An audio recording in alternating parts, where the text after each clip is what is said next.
بسم اللہ الرحمن الرحیم۔ اب تک یہودیوں کو یہ اطمینان تھا کہ اگر مسلمان خیبر پر حملہ آور ہوں تو ان کے اتحادی یعنی مشرکین مکہ بے دریغ مدینے پر حملہ کر دیں گے، کیونکہ دونوں فریقوں میں یہ طے پا چکا تھا کہ اگر خیبر پر حملہ ہوا تو قریش مدینے پر حملہ کر دیں گے، اور اگر مکہ مسلمانوں کے حملے کا نشانہ بنے تو خیبر کے یہودی مدینے پر چڑھائی کر دیں گے۔ لیکن صلح حدیبیہ کے بعد یہودیوں اور مشرکوں کے درمیان طے پانے والا معاہدہ خود بخود بے اثر ہو گیا، کیونکہ یوں کہیے کہ یکسر منسوخ ہو گیا۔ بہرحال پیغمبر اسلام حضرت محمد صلی اللہ علیہ وسلم یہودیوں کا مقابلہ کرنے کے لیے 1500 کی فوج لے کر مدینے سے نکلے، جبکہ خیبر کے یہودی 20,000 جنگجو سپاہی فراہم کر سکتے تھے۔ بعض تذکروں میں آیا ہے کہ خیبر کے یہودی مسلمانوں کے ساتھ لڑائی سے غافل ہو گئے تھے، حالانکہ ایسا نہیں تھا۔ جس دن خیبر والوں کو حدیبیہ کے معاہدے کا علم ہوا تھا، انہوں نے اسی دن سے لڑائی کی تیاریاں شروع کر دی تھیں۔ انہوں نے اپنے کیے کا احساس کیا اور وہ یہ امید کر رہے تھے کہ ایک نہ ایک دن مسلمانوں سے ہاتھا پائی ضرور ہوگی۔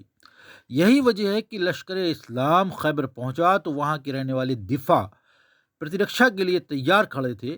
انہوں نے ضرورت کی تمام چیزیں 8 قلعوں میں محفوظ کر لی تھیں، اور ان میں سے 20,000 سپاہی جنگی ساز و سامان سے آراستہ مقابلے کے لیے تیار کھڑے تھے۔ تاہم خیبر پہنچنے سے پہلے اسلامی لشکر کے دو قبیلوں غطفان اور بنی فرازہ کی سرزمینوں سے گزر ہوا۔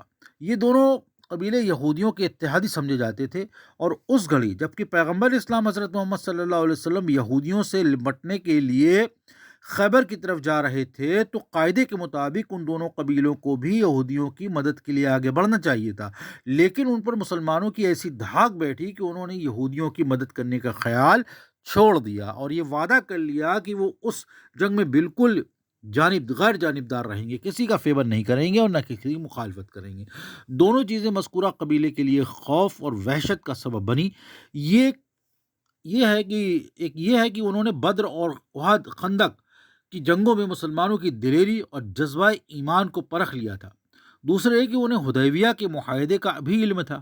انہوں نے سوچا کہ جب مکہ والوں نے پیغمبر اسلام حضرت محمد صلی اللہ علیہ وسلم سے صلح کر لی ہے تو ہماری بہتری اسی میں ہے کہ ہم مسلمانوں سے خواہ کی دشمنی مول نہ لیں۔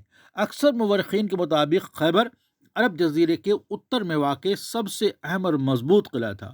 اس شہر کے دفاع کے لیے ایسا بندوبست کیا گیا تھا جسے صدیوں بعد ایک فرانسیسی انجینئر وبان نے 17ویں صدی میں شہری دفاع کے لیے استعمال کیا، یعنی اس کا خیال تھا کہ یہ طریقہ کار اس کی ایجاد ہے۔ بہرحال جب اسلامی لشکر خیبر پہنچا تو پیغمبر اسلام صلی اللہ علیہ وسلم نے بذات خود اس کی کمان سنبھال لی اور مسلمانوں کو مخاطب کرتے ہوئے فرمایا، ہمارے پاس ان عظیم اور مضبوط قلعوں کو فتح کرنے کے لیے ضروری وسائل موجود نہیں ہیں۔ ہمارے پاس جو کچھ ہے وہ تلواروں اور تیر کمانوں پر مشتمل ہے۔ ان چیزوں سے مضبوط قلعوں کو جو پتھر کے بنے ہوئے ہیں نہیں ڈھایا جا سکتا، لیکن ہم ایک طریقے سے یہودیوں کو ہتھیار ڈالنے پر مجبور کر سکتے ہیں، اور وہ یہ ہے کہ ان کا محاصرہ کر لیں اور ان نہروں پر بند باندھیں جو مختلف قلعوں سے گزرتی ہیں۔ اگر یہودیوں کے پاس پانی کا ذخیرہ نہ ہوا تو جلد ہی ہمارے سامنے جھکنے کو مجبور ہو جائیں گے۔ خیبر میں 8 مضبوط قلعے تھے۔ مسلمانوں نے فیصلہ کیا کہ باری باری کر کے ہر ایک قلعے پر حملہ کریں اور ایک ایک کو فتح کرنے کے بعد دوسرے کی طرف خبر لیں۔ جس گھڑی مسلمانوں نے خیبر کا محاصرہ شروع کیا تو اسی لمحے انہیں منجنیق کے گولوں کا سامنا کرنا پڑ گیا۔